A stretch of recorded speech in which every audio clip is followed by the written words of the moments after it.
Okay, we are ready for our leaf demonstration. What I like about this project is we can do it all in one day because we do different paints on different spots.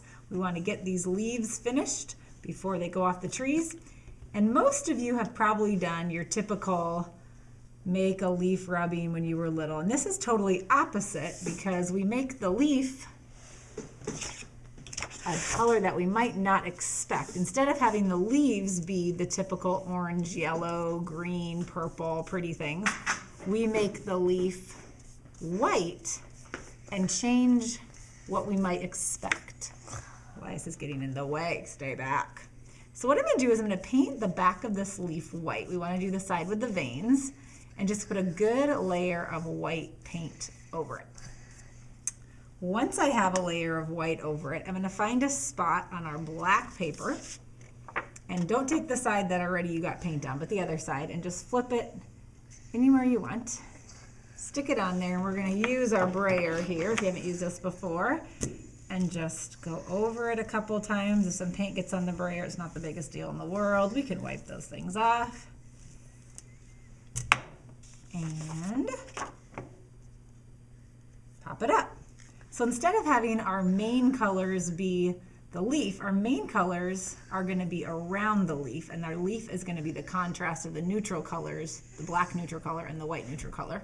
And we're going to put our colors that are warm and cool around it. So you can put leaves all over with all different ones. You can use the same leaf twice. I could put more paint on this. A friend could borrow this, no problem. And then once you have all the leaves on there you want, I made my other example with quite a few leaves. We're going to be adding the edges, our warm colors and cool colors with the sponges. Pretty easy. I'll put some colors in there.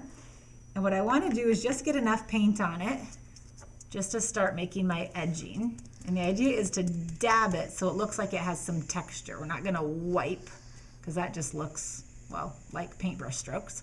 But we want to add some texture to it. I don't want to touch the white because first of all it's going to bleed into each other, but also I want to have that contrasting white and black here.